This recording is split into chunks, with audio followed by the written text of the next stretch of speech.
Welcome to the Apostles' Corner, where we discover truth and we become the living proof. I am your host, Brian A. Harris. Thank you so much, everyone, for subscribing to the Apostles' Corner on our YouTube channel and all of our digital audio platforms.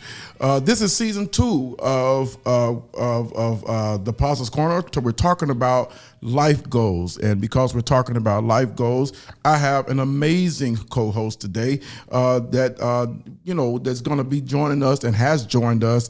Her name is Dr. Sherese Hicks. Amen. And I'm so excited to have her with me today. We're talking about, in episode 2, we're talking about acknowledging sexual abuse. This is a really major subject to everybody that has experienced this in just the world today. It's a lot of things going on in our world, and we kind of calling this the big dogs. This is a big subject. This is a huge subject, and we just hope that you would be blessed by it. Let me tell you who Dr. Hicks is. First of all, she's a member of Generations Church. I get to pastor her. I'm excited about that. But she is, I'm sorry, let me get my notes together. Dr. Hicks is professionally and academically a licensed psychologist with a master's degree in counseling and school psychology. She also has earned an earned doctorate degree in school psychology. She has over 25 years of experience serving children and families in school and clinical settings. Her goal as a therapist and educator is to empower children and families to overcome barriers and accomplish their God-given purposes. She is also the proud mother of 3 amazing young men. They are absolutely amazing. They are intellectuals. I'm telling you, I believe Einstein must be their spiritual father, because they are very intelligent. They are very intelligent. All right. So she is also, as I said before, she's a very firm and faithful member of the Generations Church in North Little Rock, where I get to pastor this great mind and gift and student and educator and all of this. Amen. Can you imagine preaching to somebody like this every week? It's a challenge. I have to be on top of my game. So I'm so grateful for you, Dr. Hicks. Welcome to the Apostles' Corner for the very first time. I'm glad you're with me today.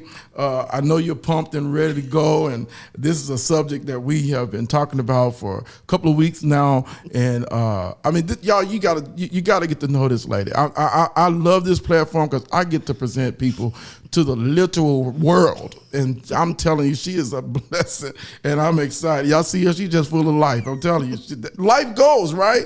Who don't want to be like Dr. Hicks, right? So season 2 is about life goals. And so, Dr. Hicks, what are some of your life goals? And you're from a little girl on up, whatever. Just tell us a little bit about your life goals. I think the biggest thing is that I've always just had it in my heart that I wanted to help people. Right. And interesting little story. I hadn't told this one before, but I started wanting to be a psychologist. There's Good Times. Oh, okay. Yeah. So not Good Times. The Jeffersons. Got it. The Jeffersons. So Weezy, in the Jeffersons, used to go downstairs and work at the help center. Yes. And she worked downstairs at the help center. And I was like, okay, I want to be there. I want to be like that. I want to help people. Yeah. I want to help people. Yeah, I got you. I want to help you. Because Weezy, thank you, Weezy. And there was a psychologist that used to have a little column in Essence magazine. Mm-hmm.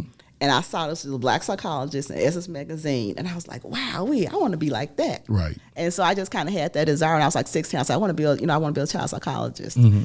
And so just recently, because I had a master's degree in counseling psychology, and I have a master's degree in school psychology. And so in 2020, I graduated with my doctorate degree in school psychology. Yay. So that's been a big goal of mine. And really the overall purpose is just to be able to get more knowledge, to be able to help children and families.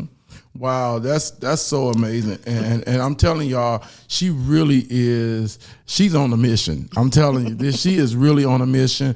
I can say personally, even just talking to her and she's been in our church, almost 2 years now, close to About 2 a year years, and a half at least. year and a half. And I've known her and we talked, on some things, but just sitting and talking to her and just getting to know her has been an incredible blessing to me. And so I just love talking to her. I do. I mean, this podcast could probably go like 6 days, but we don't have probably an hour and 15 minutes. But here it is. So it's my belief, Dr. Hicks, that we cannot achieve life goals without excellent mental and emotional health. One of the reasons I wanted to do this series on mental and emotional health as a life goal is because of my own pursuit of my life goals in emotional and mental health. As you know, you've heard me say that I struggle with anxiety and trying to learn to get it under control. Now, it's one thing to have this stuff, presented to you because your parents went and go get you checked out. But, back in the day, they just, gave you a whoop and told you go sit down somewhere, be quiet, do what they say. So to discover these things at an older age and already pastoring, already a husband, already a father, it's a little bit intimidating to deal with that. We already know that even in our culture that emotional and mental health, as far as getting a therapist, it has a stigma to it. But we want to release people from that stigma. We want people to understand that even when we're talking about just acknowledging sexual abuse, we want them to know they're in a safe place. We want them to know that it's okay and you have support and you don't have to be afraid and you don't have to, feel ashamed. So that's what we want to do today. That's our goal today. And if we don't get it all done today, we can come back and talk to you guys some more. A lot of people deal with these things isolated and alone. So as we get started today, I'm just going to get started like this with a question. And that is, why is acknowledging sexual abuse so important to you? Well, I think it's really important. First of all, because as a therapist in my practice, I see a lot of people who have experienced sexual abuse. Mm-hmm. And even the statistics say that 1 in 3 women and 1 in 4 men have experienced sexual violence. Wow. Involving physical contact during their lifetime. Mm-hmm.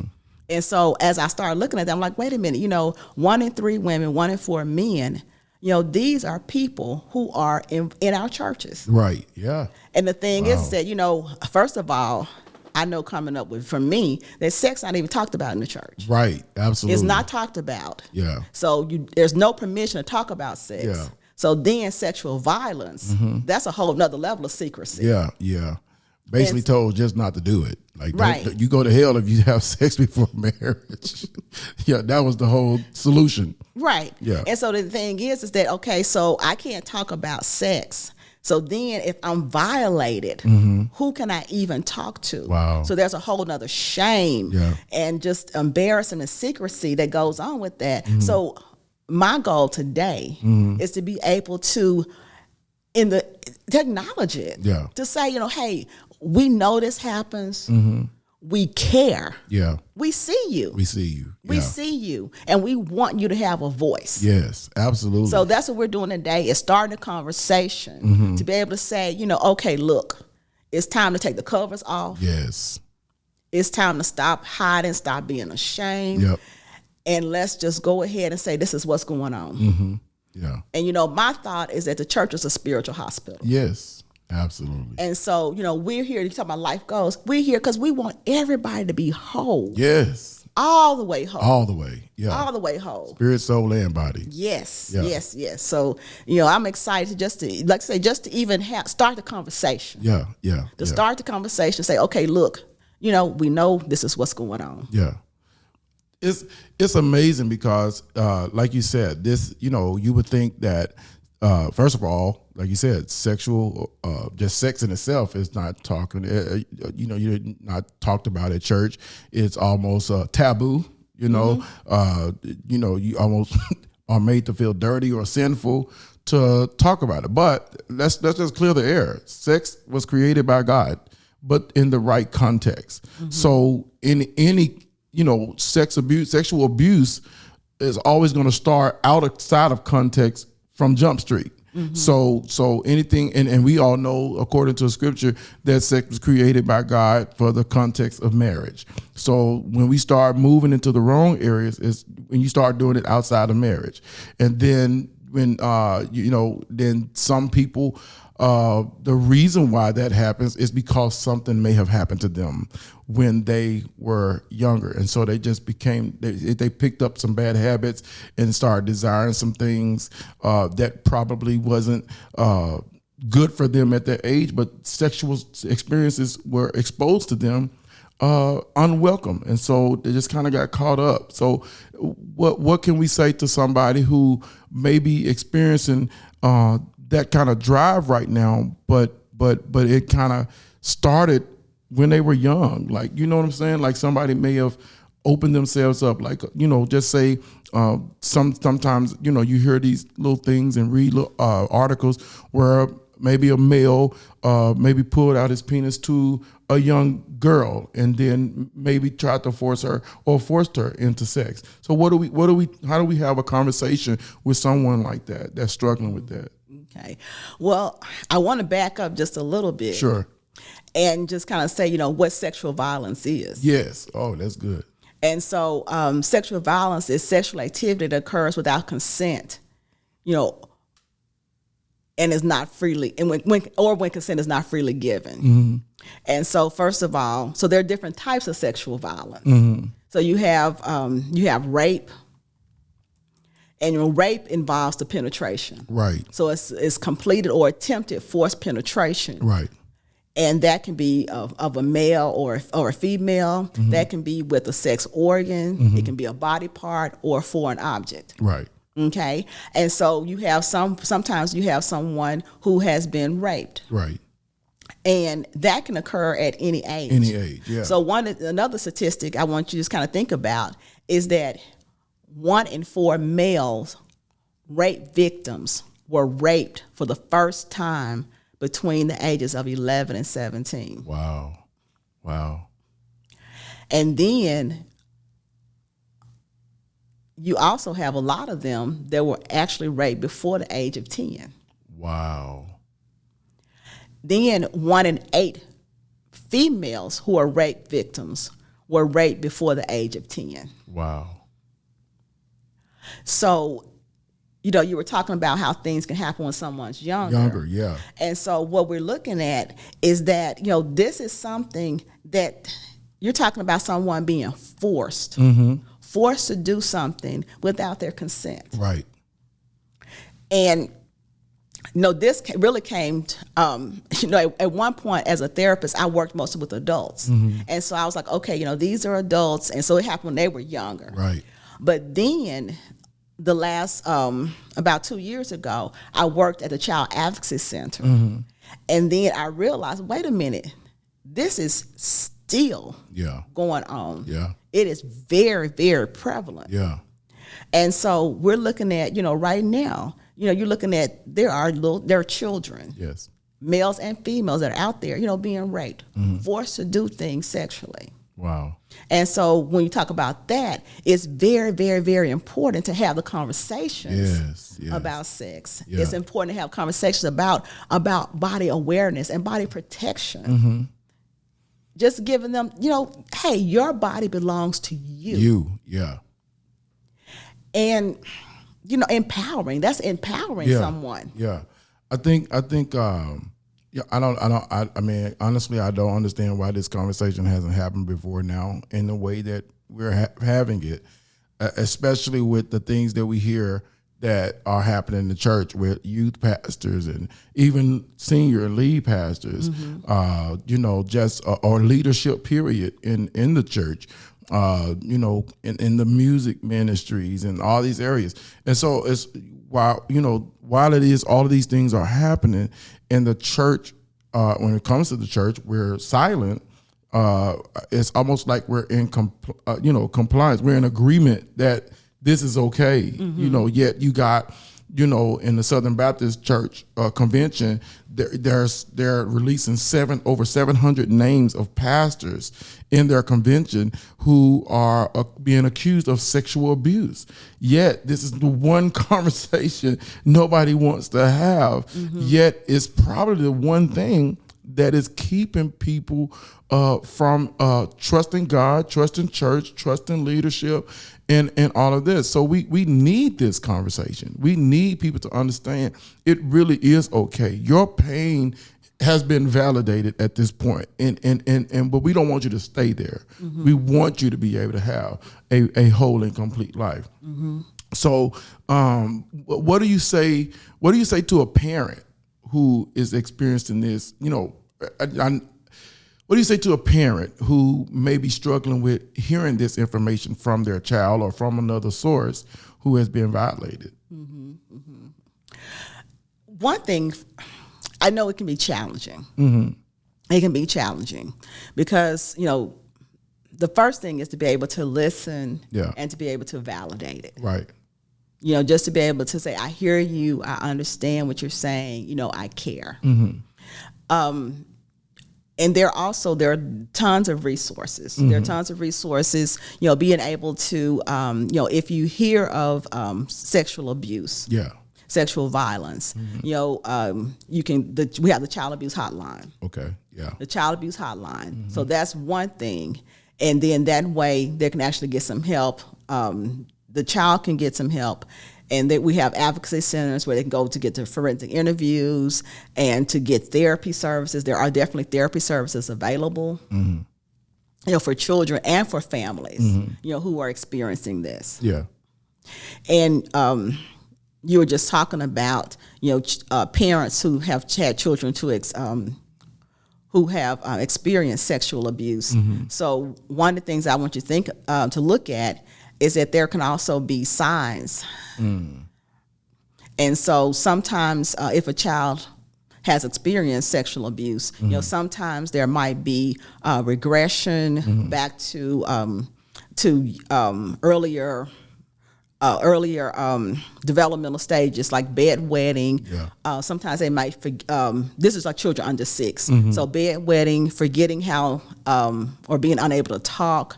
Sometimes they're acting out the scary things that have happened during playtime. Sometimes they're really clingy to adults. And then also, even adolescents. Sometimes you may wonder, what's kind of going on. So if adolescents been abused, they may have withdrawn behavior, they may have anger outbursts, they may have nightmares, anxiety, depression, not want to be around a particular person. And in both of these, for children and adolescents, they may have sexual knowledge that's way inappropriate for their age. And so, the teenagers, they may know more, but especially for younger children, you look at younger children, they may have inappropriate knowledge. Then also for teenagers, you may get into abusive substances. They may engage in high risk behavior. It might be indiscriminate sexual behavior. They may withdraw socially. There also may be self-cutting, suicidal behaviors. So a lot of things. There's also could be sexual transmitted diseases. So there are a lot of different things that, may be going on. So like I say, it's very important for us to be able to, just have the conversation. I think that's really powerful what you're saying, because we sometimes look at our children, whether they be, the really small children or the adolescents. I mean, children going to be children. But when we see a lot of behavior, and, the first thing for a parent, especially if they're a disciplinarian, then their first thing is to punish the child. And so what you're really saying is maybe, if the discipline is not working, you might want to look into something deeper, may want to try to, not necessarily pry, but kind of, investigate, see who they're hanging around, see, check out how they're responding to people when you go around them, just see, I really don't know how they will be able to tell without the child actually opening up and saying anything, because most children are scared. They're scared, especially if the predator or whoever has threatened them. Because sometimes that abuse comes with a threat, a promise of a threat. Don't say anything. Don't tell nobody. I'm not gonna hurt you, but if you do, then this can happen. And then this child is, or a person is afraid to open up and say anything because of what that person has, threatened them about. So I think that just helping the child, trying to discover what is actually going on with the child, other than just normal, behavior problems. And that's when I talked about, just actually having those conversations. Yeah. And being able to educate about, body awareness and, my body belongs to me. And so when a family is able to have conversations about sex, they're having conversations about the child's body, right, and that the body belongs to them. And then they're able to say, hey, has anyone ever touched your body? Wow. And you didn't want them to. Right. Has this ever happened to you? Has this ever happened to you? That's good. And so when you can start just having those conversations, start early. Early, yeah. Start early. And so then there can be a comfort level saying, okay, you know what? This is someone I can trust. Right. I can trust this person. Right. Not to I want to say, criticize and condemn me, right, but just to be able to listen to me. So being able to just kind of have someone, and help, a parent, trusted adult, someone that they can just talk to, then it provides an opportunity for them to be able to say, okay, yes, this happened to me. And then one thing I want to talk about too, we talked about some statistics. Right. Oh yeah. So when we talk about sexual violence, I mentioned about rape. Also, but like I said, there are different types of sexual violence. So I talked about rape, and then another type. Well, first of all, for rape, just to be able to talk about it, that there's different types of rape. And so one thing about it is a lot of times, there's a we talk about stigma, there's an embarrassment. Right. There's an embarrassment, because it's like, okay, what did I do to deserve this? Deserve it, yeah. And so, but there are different types of a rape. There's acquaintance rape. Yeah. A person may be on a date. Yeah. And there have been situations where someone's been on a date, and this person has basically, taken them back to the apartment. I'm not gonna take you back home unless you do this. Right. So different. Then they may feel like, well, I went out with them, so then I have to. But then they want to. So then there's a shame. There's a stigma attached to it, and just a questioning, and just feeling like, I got to keep this a secret, so I'm too ashamed to tell anybody. Right. About it. Yeah. Yeah. So then also there's marital rape. Yeah. Marital rape happens. And so that's another thing too, is that sometimes within a marriage, someone may say, you know what, I don't want to tonight. Right. Yeah. Yeah. I don't want to today. Sometimes there's a situation where someone may come home and they're trying to, force a spouse or partner to have sex with them. And if your person does not want to, yeah, that's rape. This is a good point. If that's good. They don't want to. Yeah, that's because that's the thing. That's the powering part about is that the body belongs to the individual. Yes. And being able to teach our children, yes, male and female, the body is your own. Yes. No one else has authority over your body, and you have the right to say no. Yes. And also, even if someone has been in a intimate relationship, yeah, before. Even if they say no this time, yeah, that's no still means no. Right. It still means no. I like what you said about marriage, because people like to use the scripture that your body don't belong to yourself and submit, and all of these things. But I love it, because you're still saying, legitimately, this is still rape, marriage rape, because that person is saying, I don't want it tonight. And I think. Especially, I would say, because I'm a man, I would say it's important, especially for men, to understand that. I think, and I may be wrong, you have the real statistics, but this is just me speaking, and from counseling sometimes, sometimes the men just like, they come home and, men think about sex way more than women do anyway. So, that's some statistics that's out there that we think about sex. So, the man is going to always want to have sex probably far more than women. So if that's the truth, then, 9 times out of 10, the woman may not be feeling well. The woman may not be, she may have been working with the kids all day. She may have been at the work all day, or she may just be wanting to rest. And if that man comes home and say, well, your body, God says, you can't defame, you can't stay away from me, because then you open up the door for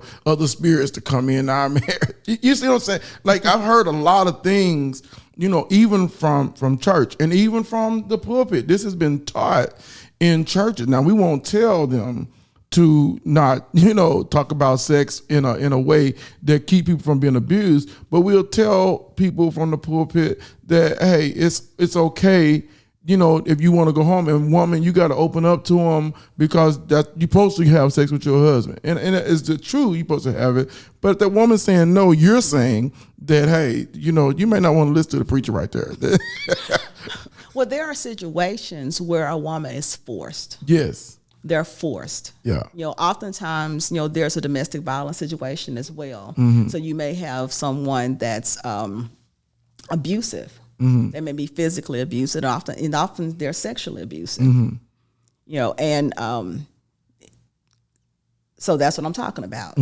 So there are those situations. So you do have situations, like I say, there's domestic violence, there's physical abuse, and there are situations where someone has been abusive, slapping somebody around, and then they forcing them to have sex. You staying here with me tonight, you doing this, and then that person, basically what's happening is that their identity, their value is being ripped away from them. Yeah. Wow. It's just like it's a demeaning. Yeah. It's a degradation, of them. Wow. And so that's what we're talking about. So that's what we're talking about violence. Violence basically being violated. Yeah. Being violated. Violence. Against my will. And so what we're saying is that, an individual's body belongs to them. Yes. And it is not appropriate. Right. It is not right to force your will on somebody else's will for your sexual gratification. Right. Wow. And so that's what we're talking about. And so, like I said, there's gang rape, more than one person. Yeah. There's prison rape, lots of things. Wow. And so then also another type of sexual violence is sexual coercion. And sexual coercion. So what that one is, that's non-physically forced penetration, which occurs after a person is pressured verbally or through intimidation or misuse of authority to consent. So now that I said the definition, but just to breaking it down. Yeah. Okay, so breaking it down is sexual coercion is basically when someone is pressured. They're saying like, okay, if you don't, then I'm going to do something else. Or the famous, if you love me, then you would. Right. Yeah, that's the famous one right there. So the threat is I'm going to take away my affection from you. Yeah. I'm going to take away my love from you. I'm going to take my money and my resources. Right. And so oftentimes in relationships, it may be a sexual coercion. Right. Because it's like, okay, I'm not going to give you, I'm not going to give you money. It could be a boss, a teacher, a landlord. It could be anything, a coach. If you want to be on this team, then you got to do this for me. Right. If you if you want to stay in this house, right, then you have to do this for me. Couldn't that be considered the same thing as quid pro quo? That's exactly what it is, right? Yeah. Okay. Yeah. I got you. Go ahead. Yeah. I just thought about that. I said, that sounds like in business. That's what you hear about. Quid pro quo. I'll give you this position. I'll elevate you or promote you in this business. If you sleep with me, you have to allow this sexual, attention to be, advanced upon you, or you can't advance in this company. Right. And so the thing is, though, is that oftentimes a person may feel like, well, I did it.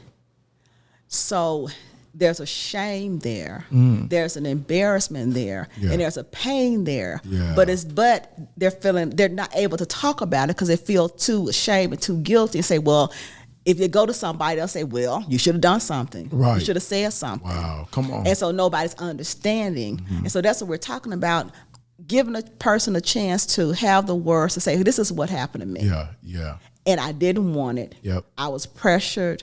I was afraid. And yes, there's help available. Yeah. So that's what we're talking about. We want the people to understand so it can get help and be free. Right.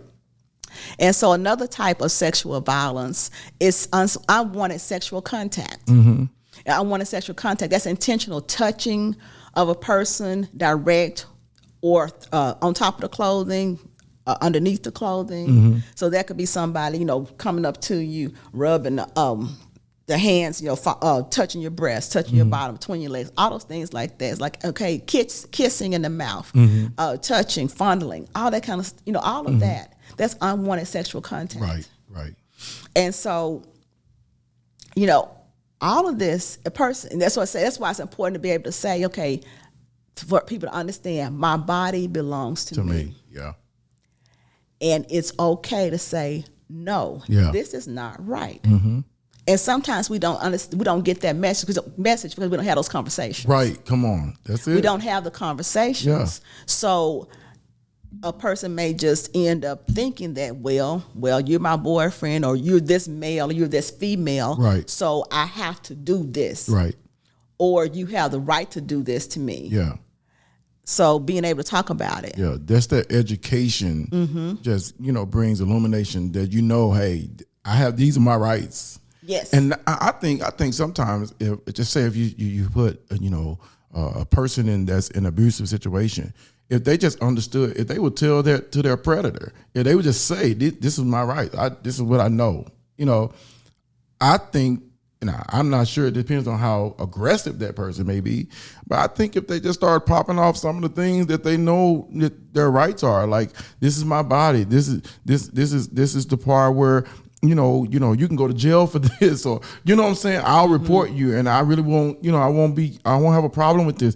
If you just abuse me anyway, or you take it anyway, then this is what I'm going to do. Now, it is a chance that more can happen outside of just the sexual abuse, but at the same time, I believe that sometimes that may just kind of, tell that person, go find somebody else, or go somewhere else, because right here, if you do this here, then it's more trouble than you could ever know, So that's that education, having them be able to say the right things to the abuser, or, like I said, even if they end up getting abused and they freeze up and it happens anyway, then they at least be able to walk out of that situation and go tell somebody that's in authority to do something about it in a way that would clearly be able to express what has just happened to them.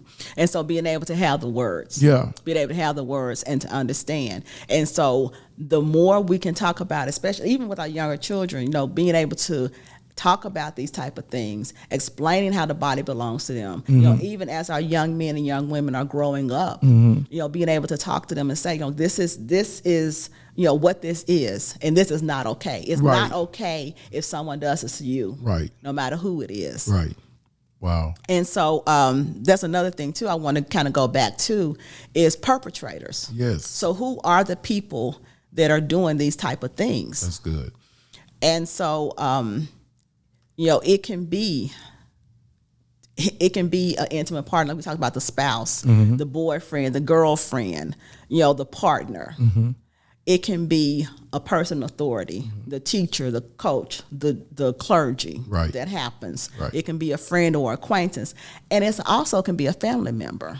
That's good. Wow. And so, with family members, that's called incest. Yes. That's incest. Yes. And it can be with a father, mother, cousin, uncle, brother, sister, any of those people. Yeah, and it happens all the time. All the time. Yeah. It happens all the time. All the time. And so thinking about it, if you have a church and you have 100 people. Yeah. 1 in 3 females, 1 in 4 males have been sexually violated, potentially sexually violated in their lifetime. Yeah. So this is affecting people. Yeah.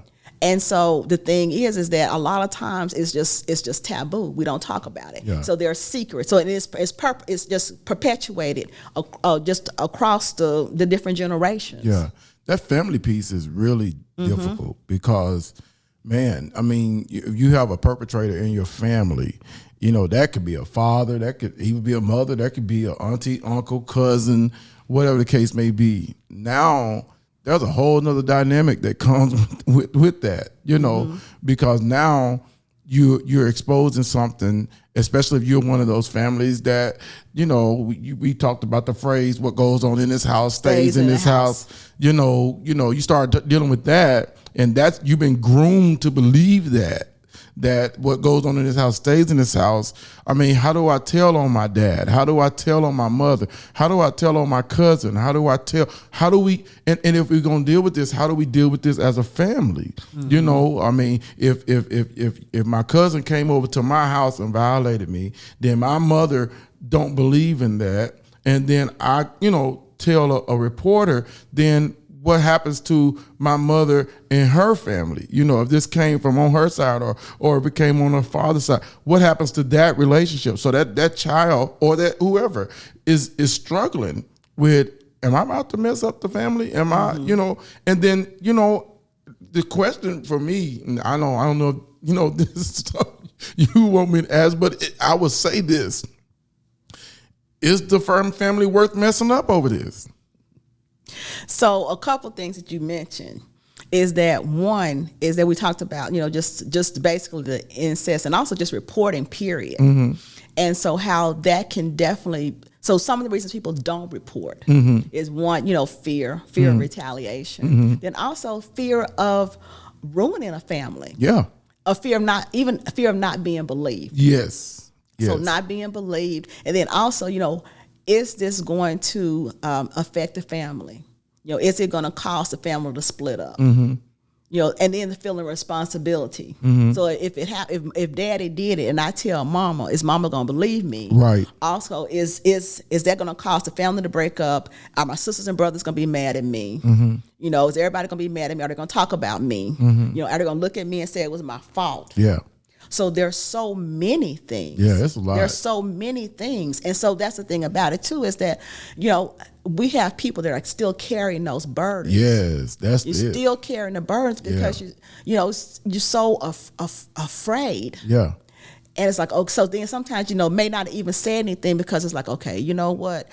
I don't want to say anything because I don't, you know, mom may not believe me, or I just don't want to destroy the family. Yeah, yeah. You know, I don't know what's going to happen. You know, I don't want this to happen. So then carrying all the hurt and all the pain, you know, inside. And I think sometimes you know, even with the help, I think sometimes people just tend to have this, I'm just going to retreat. You know, I'm going to sit back and never say anything. You know, I got my help. You know, no need in, you know, I haven't confronted the person. My family hasn't had a conversation. I know people that just really just don't deal with this in family. And historically they say things like, you know, this is just the way our family handle things. Everybody just, you know, we just move on. You know, we just move on in our family. So what that says to me is that this is a historical situation that has continued throughout different generations in the family. So this is not just one isolated situation. Y'all saying that when it happened to us, we didn't say anything. When it happened to them, we didn't say anything. And now that it's happening to you, we're not going to say anything. We're just going to let this. And see, that's the other thing too, is that a person may feel like they're protecting someone. Yeah. They're protecting the family name by not telling. They're protecting the person by not telling. But what that does is that it allows it to continue. Yeah. So the important part about reporting it is that it gives the person, the survivor of the abuse, help. Then also it stops the perpetrator. Yeah. Come on. It stops the perpetrator. And that's more valuable than trying to make sure everybody's all right in the family. I mean, do you think? It stops the perpetrator. Yeah. Because what's happening is that you may have a person who's abusing someone. And then, you don't know how many people that person has abused. Right.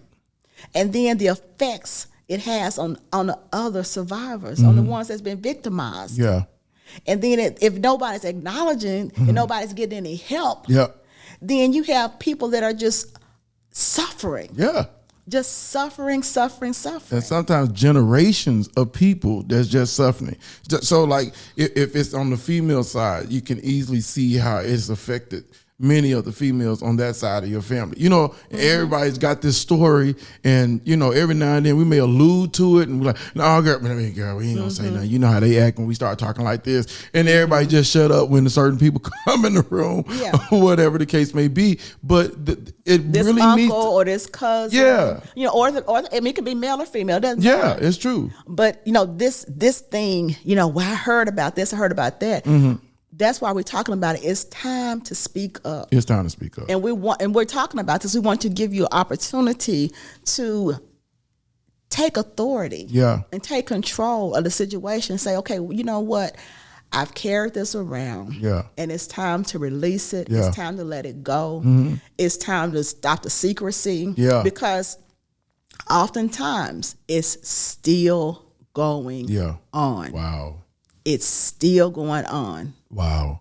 That's so powerful, Dr. Hicks. I'm telling you, this is a conversation that really needs to, and I pray that it opens up conversations in, number one, homes and families, people that hear this.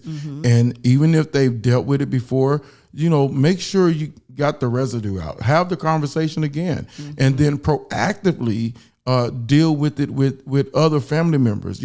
Maybe you have other children. Maybe you have nieces and nephews. Have conversations with them. Encourage your sisters and brothers. Have conversation with their children. Encourage your parents to have conversation with their children or grandchildren, or whatever the case may be. I think every generation needs to be having this conversation and be willing to listen. Yes, that's the hard part about it. It's be willing to listen, even if you really don't want to hear. Because it can be hard. And I say even if you don't want to hear, because sometimes the truth really hurts. It hurts. It hurts. It hurts. And so, as a parent, you mentioned earlier about, how does a parent deal with it? Being able to, the response, that's another thing too. The response when someone tells you they've been victimized. Yes. That is very important. It's very important. I know it's difficult to hear. But if a person is calm and accepting, then that survivor of the abuse, they have a better chance to process it and to be okay. When a person when they hear about it, if they're abrasive and they're yelling and screaming and criticizing the child and putting them down and telling them they're a liar and all these things like that, then that can call a person to just really withdraw and go in and be traumatized again. So it's like you have the original trauma of the abuse. Then the second trauma is how everyone around them responds to it. If everyone's saying, it's your fault, calling them names and all these different things like that, that's a whole nother trauma. Oh, man. And so then sometimes people have responded like that, and actually, even though abuse happened, that a person might recant and say it didn't happen because of everybody's response to it. But then they're still hurting and they're still in pain.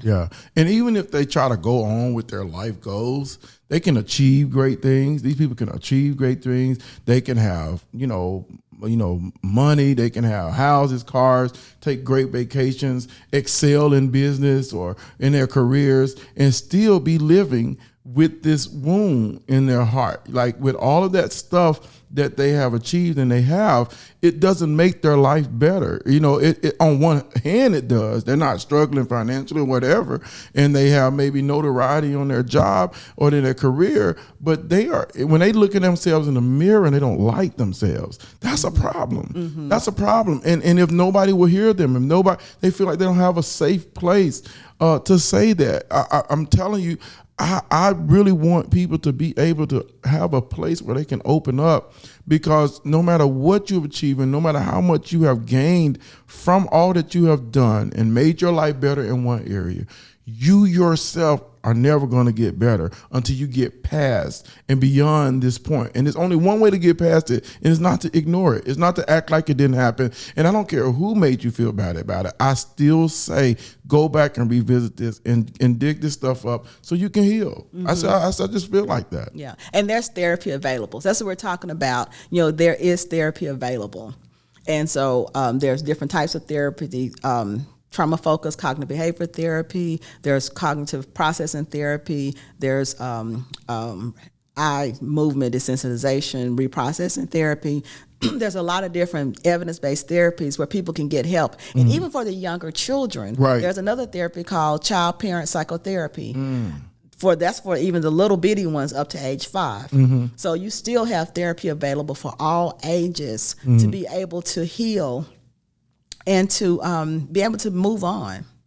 And one thing I do want to just talk about real quick is the sexual grooming. I was just about to ask you that. Yeah, I remember you saying something about that. And so I want to talk about sexual grooming because sometimes grooming can take place, and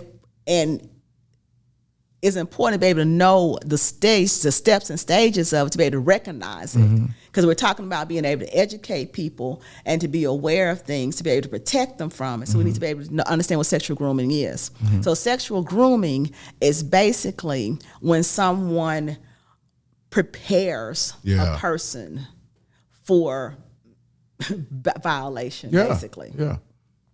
And it can happen in person or it can happen online. But basically what will happen is that you'll have a predator. So a predator will spot out a victim, spot out a child, and they'll be like, okay, I see this child. So then what they'll do is they'll take steps to gain the trust of the family in order to get access to the child. Right. So now it can happen in families. Yep. You might have that. It could be a cousin, an uncle, it could be a father, stepfather, it could be a stepmother, anyone. But they're eyeing out that child. It can be a coach on a basketball team, football team, anything, teacher, anybody. And so they identify the vulnerable child. So oftentimes that child might have a poor relationship with their parents. They might have few friends. They might have been victimized previously. So they're looking for someone that's vulnerable. Yeah. And then they're also looking for vulnerable parents. So parents who might be a single parent, someone that's busy, occupied, somebody that's they're working, they're absent. It could be a parent that's been victimized themselves. Yeah. And so when they find a vulnerable parent, then they do things to gain access to the child. Yeah. And so they groom the environment.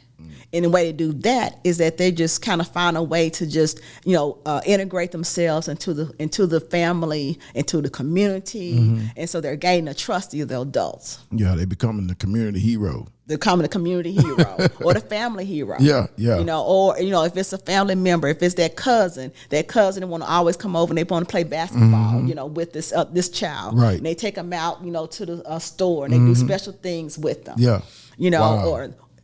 Or the coach, and they're just so basically what's happening is that they become so trustworthy that the adults are like, oh yeah, he's just, this person's just so trustworthy. She's just so trustworthy.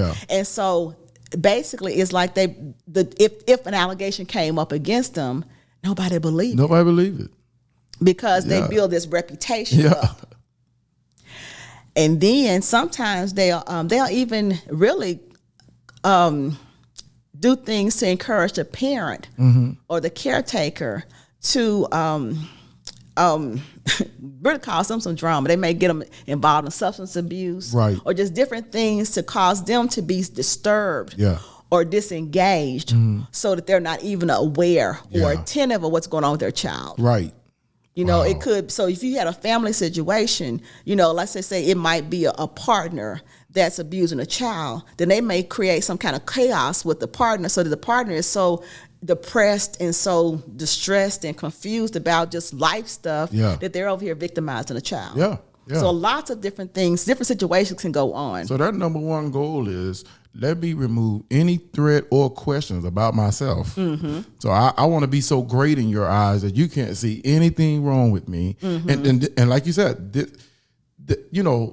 if most of the time, if the parent trusts trust the man or whoever the predator is, they're the most likely the child's gonna be like, oh, my mom and them, they cool with them, and that's their explanation. Or if somebody else sees anything, even no, my mom and my dad, they're cool with them. They always let them come get me like that. They always let them pick me up. I always can go over there. I can always do all that. My parents are good. If they're good, then I'm good. And so I seen a lot of people address it that way.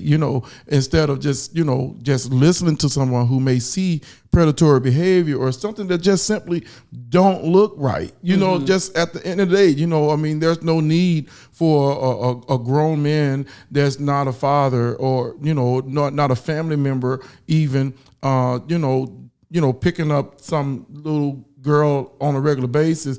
And I get that people have needs, but the need, I think, should be dropped off, at the house with the parent or grandparent or whoever's the caretaker, or if it's something, just drop off the money, let somebody else do something. But sometimes, these people are not just taking care of the child. They're almost look like sometimes can be going on dates with the child. Like what man need to be going to a movie with a little girl, that's not his daughter or that's not his child. Why did that man have to take them shopping and shopping for underwear and all this stuff? I think that's inappropriate. That's inappropriate. And, it may be a good thing. It may be saving that parent some money. But at the end of the day, what is it really costing you? And so, we were talking about kind of the grooming. You're kind of talking about those situations, but there's also there's other type of grooming too. So your physical grooming, and so we have gradual sexualization of the relationship. So you have they find the vulnerable child, then they find a vulnerable parents, and then they physically groom the child.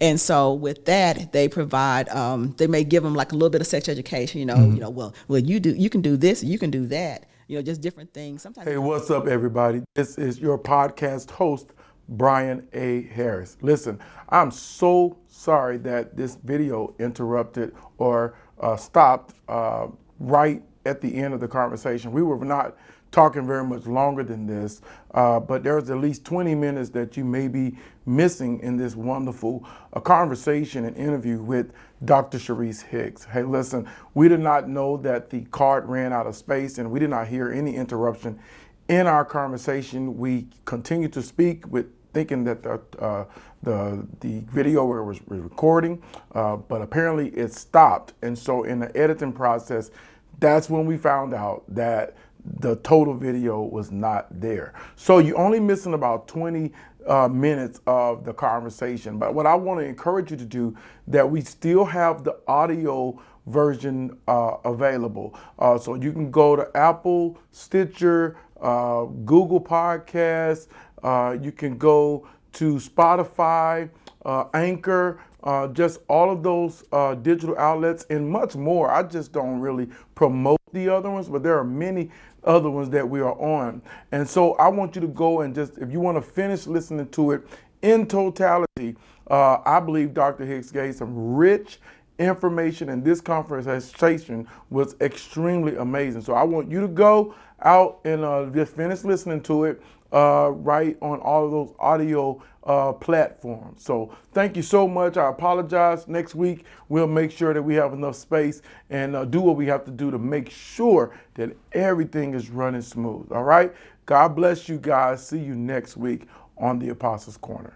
Don't forget that you can follow me on social media at the Apostles Corner to keep up with what's going on here. And of course, opportunities to join us for live events on YouTube, Facebook, Instagram, Twitter, and LinkedIn. Of course, you can share this podcast with your friends and ask them to join our community on these audio platforms. It's Apple, Anchor, Spotify, Stitcher, and Google Podcasts. And don't forget, you can always join me every Sunday morning right here. We're actually at Generations Church right now. Every Sunday morning on Facebook and YouTube at Generations Church. GENER, the number 8, IONS. Church, or you can feel free to join us in person at 9644 Maumelle Boulevard in North Little Rock, Arkansas 72113. Again, thank you for joining us this week for this wonderful episode 2 of the Apostles Corner as we're talking about life goals. Thank you again, Dr. Hicks, for being with me.